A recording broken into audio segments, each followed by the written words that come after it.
क्या कभी आपने सोचा है कि जब हम भारत की प्राचीन परंपराओं, अवतारों और पुराणों की चर्चा करते हैं तो सबसे पहले यही प्रश्न उठता है, क्या ये सब वास्तविक घटनाएं थीं या केवल प्रतीकात्मक कथाएं? खासकर जब विषय हो भगवान विष्णु का वराह अवतार, जहां उन्होंने पृथ्वी माता को समुद्र और पाताल की गहराइयों से बाहर निकाला था। आधुनिक विज्ञान इसे एक मिथक और रूपक मानता है, लेकिन क्या ये वास्तव में केवल कल्पना है या इसमें छुपा है कोई ऐसा गूढ़ रहस्य जिसे विज्ञान अभी पूरी तरह समझ नहीं पाया? इस प्रश्न के साथ हमारी खोज आगे बढ़ती है। वराह अवतार का उल्लेख केवल पुराणों तक नहीं, बल्कि ऋग्वेद और वैदिक सूत्रों में भी मिलता है। वहां इसे ब्रह्मांडीय संतुलन का प्रतीक बताया गया है। यही वो बिंदु है जहां विज्ञान और अध्यात्म आमने सामने होते हैं। लेकिन इससे पहले हमें यह जानना होगा कि वराह अवतार की आवश्यकता क्यों पड़ी। कहानी जुड़ी है असुर हिरण्याक्ष से, जो ऋषि कश्यप और दिति के पुत्र थे। उन्होंने तपस्या से वरदान पाया और अजेय बन गए। अहंकार में वो देवताओं से लड़ने लगे और धरती माता को पाताल लोक में डुबा दिया। धरती, जो जीवन की जननी है, यदि अपने स्थान से हट जाए तो क्या होगा? आज बुद्धिमान वैज्ञानिक भी कहते हैं कि पृथ्वी के ध्रुवीय अक्ष का सबसे छोटा झुकाव भी सृष्टि के संतुलन को बिगाड़ सकता है।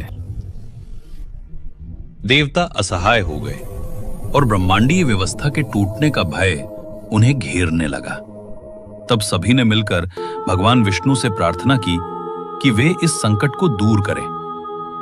तभी विष्णु के नासिका से एक छोटा सा वराह शावक प्रकट हुआ। कुछ ग्रंथों में इस अवतार को विष्णु की नासिका से प्रकट बताया गया, जबकि कुछ में ब्रह्मा जी की नासिका से। यह दर्शाता है कि जब धरती संकट में होती है, तब दिव्यता का स्वरूप अवश्य प्रकट होता है। पल भर में वो वराह शावक बड़ा होकर विराट स्वरूप धारण कर लेता है।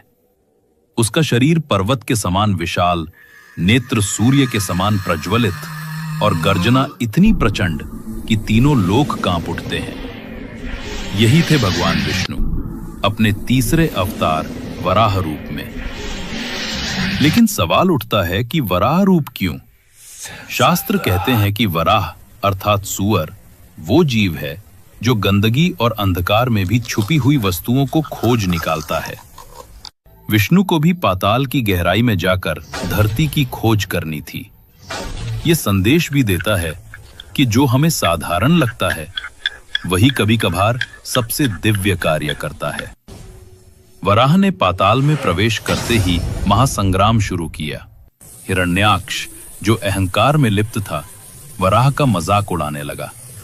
लेकिन वराह का उद्देश्य केवल युद्ध नहीं, बल्कि धर्म और अधर्म का अंतिम संघर्ष था। लंबे युद्ध के बाद वराह ने हिरण्याक्ष का वध कर दिया। अहंकार और अत्याचार का अंत हो चुका था, लेकिन धरती अभी भी पाताल की गहराइयों में थी।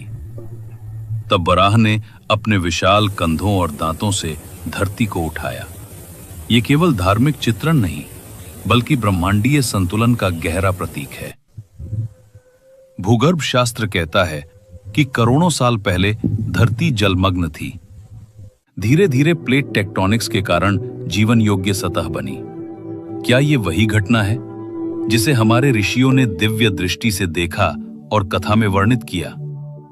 हमारे ऋषि केवल भौतिक नहीं, बल्कि ऊर्जा और चेतना के स्तर पर घटनाओं को देखते थे।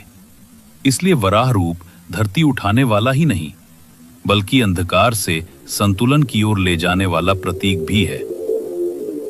आधुनिक विज्ञान भी कहता है कि ब्रह्मांड की शुरुआत अव्यवस्थित ऊर्जा से हुई और धीरे धीरे उसमें संरचना बनी।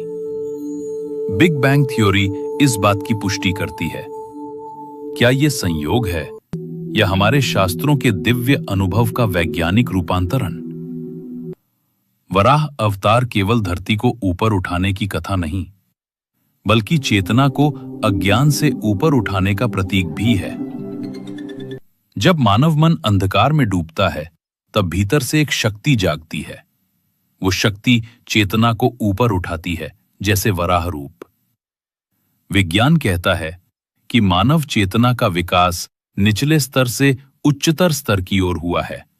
शास्त्र भी यही बात अपनी दिव्य भाषा में कहते हैं। हिरण्याक्ष का वध केवल एक असुर का अंत नहीं, बल्कि व्यवस्था की विजय है। लेकिन विज्ञान इसे पूरी तरह स्वीकार